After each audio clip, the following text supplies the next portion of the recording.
Baik lagi di PB Ina. Nah, selain Denmark Open, di minggu yang sama ada Indonesia Challenge. Nah, di Indonesia Challenge ini katanya sejarah juga. Di Indonesia Challenge kali ini tidak ada wakil Indonesia di partai final. Cetak sejarah lagi ya? Menurut Ciuni kayak gimana sih? Ini nggak ada di partai final di rumah sendiri loh ini. Indonesia Challenge lagi. Menurut Ciuni ini gimana? Ya, kalau dari dasar prestasi Ndre, ini harus menjadi evaluasi. Berarti kan pemain kita dengan level itu banyak sebenarnya yang sampai ke babak Semi. tapi kan itu kalah semua. Iya. Di hari itu yang semi banyak sekali yang kalah, terutama ganda kalau nggak salah itu yang Ganda paling putri. banyak wakilnya. Jadi kalau dari segi pembinaan ya harus evaluasi. Karena sebenarnya kalau melihat materi harusnya ini materi di masa depan untuk bersaing tuh mereka. Ya. Dan kita kalah. Jadi ini harus dievaluasi kurangnya di mana dan harus dibenerin sampai mana. Karena itu nanti ke atas. Nah, pengganti-penggantinya ada di situ sekarang. Iya. Itu satu. Kalau mengenai keikutsertaan, nah ini juga yang kita harus melihat lebih jeli ya. Karena di beberapa kejuaraan IC, IS itu justru banyak kadang-kadang negara lain pesertanya lebih banyak daripada Indonesia. Itu dikarenakan entry-nya tadi Iya. yang harus mengikuti ranking. Ini juga menurutku menjadi penghambat untuk para pemain muda yang punya kesempatan bisa ikut menambah pengalaman menjadi tidak bisa mengikuti kejuaraan ini. Terutama Jadi, yang non platnas ya. terutama yang non pelatnas. Betul sekali itu Ndre. Nah itu menurutku dua hal yang menjadi sorotan di kejuaraan itu. Nah, ini kan kalau ngelihat itu entry itu, perlu nggak sih dilonggarin? Kalau menurutku ya, dari kelas challenge, series, future, menurutku di open aja. Karena kalau klub-klub lain itu, kalau klub-klub lain, pemain non platnas itu, yang kalau klub besar mungkin bisa main di series yang di Eropa. Tapi kan banyak juga pemain yang non platnas yang bukan dari klub besar, dia harus cari sponsor sendiri. Dan sedangkan international series itu kan banyaknya di yang jauh-jauh kayak di Europe atau di Afrika atau di benua Amerika, itu kan butuh budget yang lumayan. Nah, menurutku kalau di challenge ya mendingan di open aja, karena di challenge di Asia Tenggara pun banyak. Indonesia kita punya berapa? 2, di Malaysia ada, di Vietnam ada, di Thailand ada. Jadi pemain yang non platnas yang masih pengen berkarir itu ada kesempatan lah buat main. Nah, Dep, menurut lo impactnya tuh kayak gimana sih dengan dibatesinnya entry buat turnamen challenge? Kalau seri sama future kayaknya udah di open ya, udah bisa siapapun bisa daftar. Oke. Tapi Kalau kalau didaftarin? challenge itu dengan ranking 200 baru bisa didaftarin. Sedangkan kalau yang partnerannya baru, Iya, iya. satu dengan partneran baru, mungkin anak taruna. Hmm. Soalnya ponakan gue mau bertanding aja gak bisa. Nggak didaftarin tuh. Iya nggak bisa karena ya itu regulasi Rankingnya belum masuk. ranking. Iya, iya. Nah, jadi dia mainnya harus jauh-jauh. Kayak gitu. Menurut lo kayak gimana? Ya kalau kita lihat impactnya apa ya, impactnya nggak ada yang juara ya di sini ya. Maksudnya nihil gelar gitu. Ya mestinya ya setuju sih, kenapa nggak di open aja, karena itu tadi kan kita lagi masih cari bibit-bibit nih untuk nanti ke level yang lebih tinggi gitu. Kalau zaman kita dulu nih, kita di klub tuh kita tuh paling suka nih kalau ada international challenge. Iya, atau- kita excited Oh, kan. excited Wah, karena pertama kali berangkat iya kita luar bisa negeri. ikut pertandingan Internasional. internasional yang kita bisa gitu loh. Kita masih punya kans untuk ikut. Nah, kalau kita sendiri sekarang dibatasin ya sama asosiasi sendiri, maksudnya sama Indonesia sendiri dibatasin, itu kan sebenarnya sangat merugikan untuk kita sendiri, karena bisa aja nih anak-anak klub ini yang ternyata wah mentalnya bagus-bagus nih dari kecil. Terus di turnamen seperti ini malah justru bisa berbicara lebih banyak. Itu kan salah satu modal juga untuk nanti nih bisa dipantau, jadi pantauan juga gitu. Nah, ya, kalau dibilang harus dirubah sih, kalau menurut gue pribadi harusnya iya kasih aja gitu loh kesempatan, karena sekarang bingung, gue sih jujur bingung kalau gue punya anak ya, dengan regulasi seperti ini gue sih nggak akan ngasih anak gue main. Setuju. Bener loh, gue nggak akan ngasih anak gue main. Kenapa? Kayaknya susah banget ya jalan, kamu mau prestasinya dari mana kalau udah sirnas udah nih udah level yang paling atas, tapi ada turnamen seperti ini kalau dibatasin, lah prestasi nih anak mau dibawa kemana? Justru nanti banyak yang udahlah, udah nggak dikasih kesempatan, kayaknya udah nggak ada pertandingan, udah berhenti aja di tengah jalan. Dan karena kan nggak bisa, yang kayak kita sering ngomong Mbak, semua orang dipaksa wonderkid harus masuk timnas, ya kan belum tentu ada yang bagusnya di umur 20, Iya. ya kan gitu. Nah Mbak Wit, tadi Debbie udah ngomong sih anaknya enggak. Menurut lo bakal ada nggak sih yang interesting dengan ada regulasi kayak gini buat ya let's say anak lo deh main dengan ada regulasi kayak gini? Kalau gue sih concern paling utama ya, ini sebagai pecinta bulu tangkis gitu ya, peraturan ini tuh selain tadi menghambat kayak misalnya prestasi, yang agak serem itu adalah efek berapa tahun ke depannya. Itu yang serem. Kalau dulu tuh kita misalnya di level senior kita tuh udah bisa ngelihat nih yang berapa si ini gitu kan. Bisa dikeker Mbak ya? Bisa dikeker gitu. Nah dengan adanya pembatasan kayak gini tuh efeknya tuh akan terasa banget mungkin nanti beberapa tahun kemudian gitu kan. Dan kalau masalah tertarik atau nggak tertarik ya sama sih gue kayak Debbie, kayak istilahnya kan ya persaingan dengan ada semua aja susah.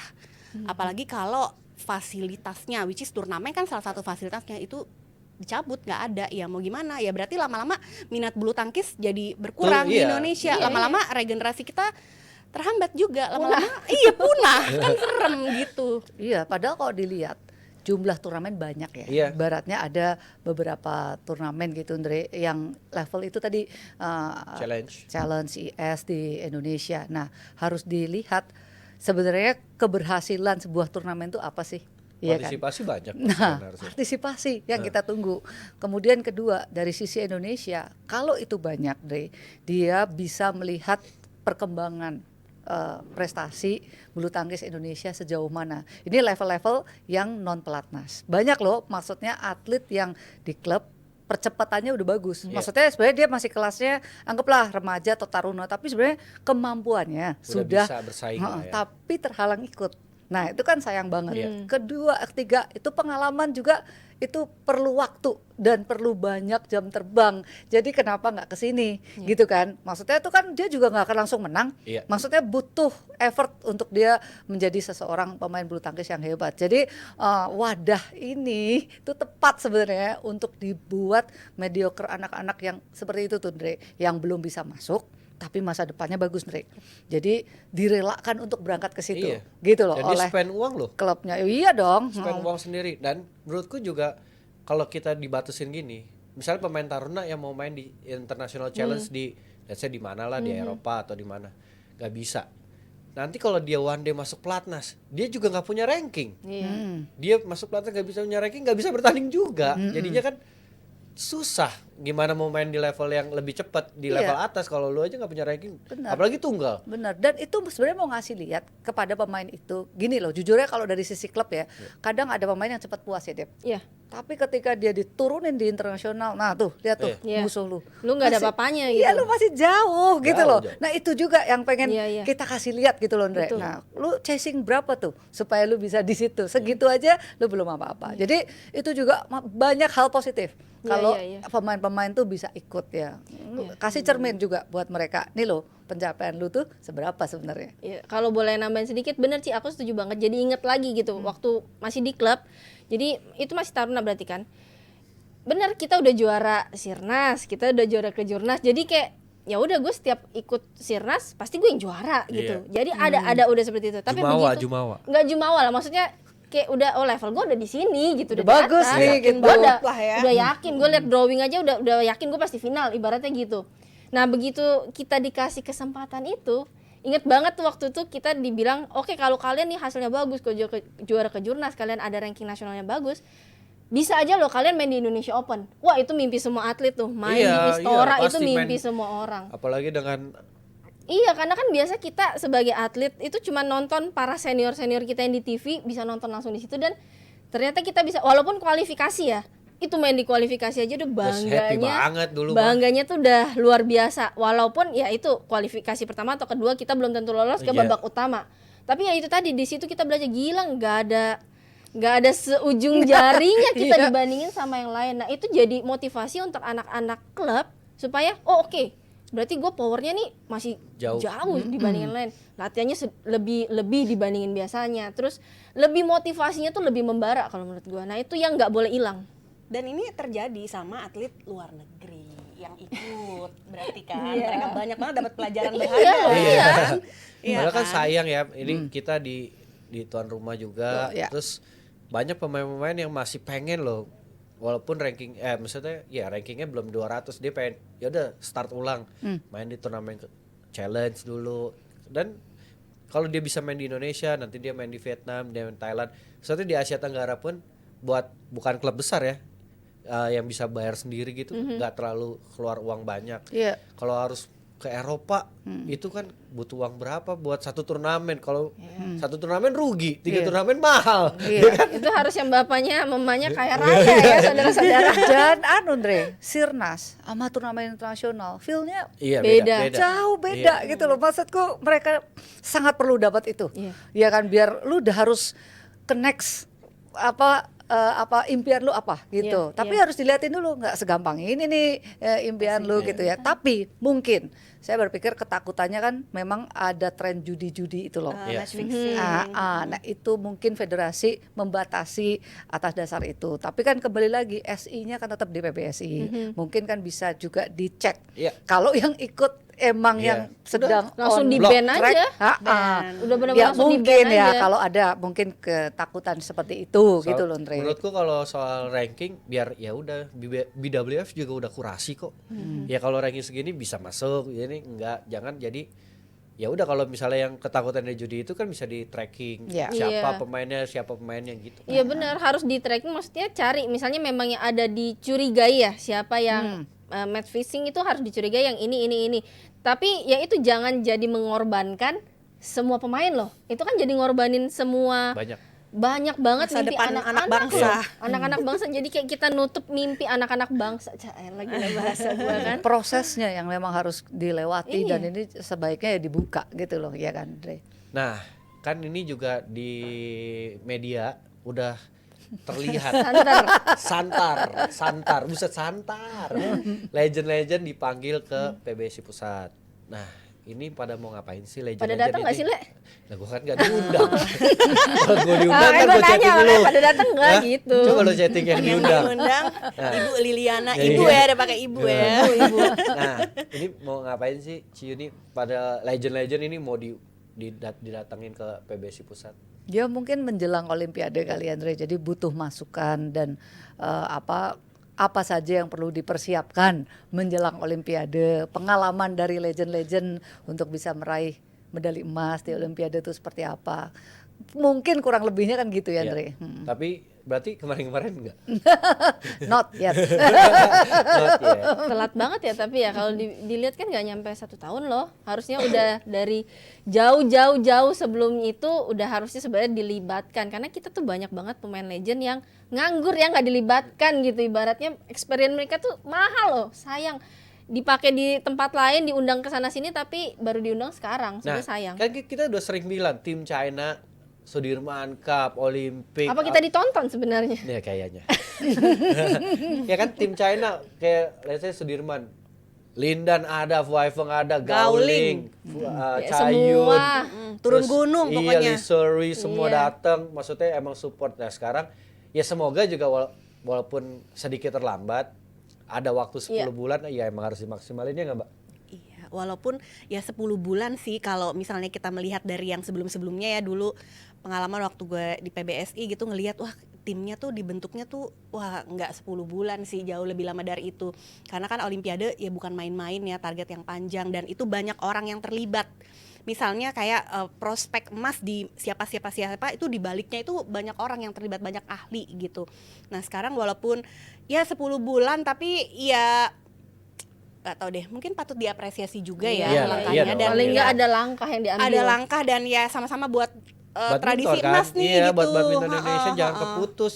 Wah itu kita pernah keputus tahun 2012. 2012. Iya. Karena habis itu ada lagi 2016, 2021 yang 20 Iya. jadi mainnya 21 ya.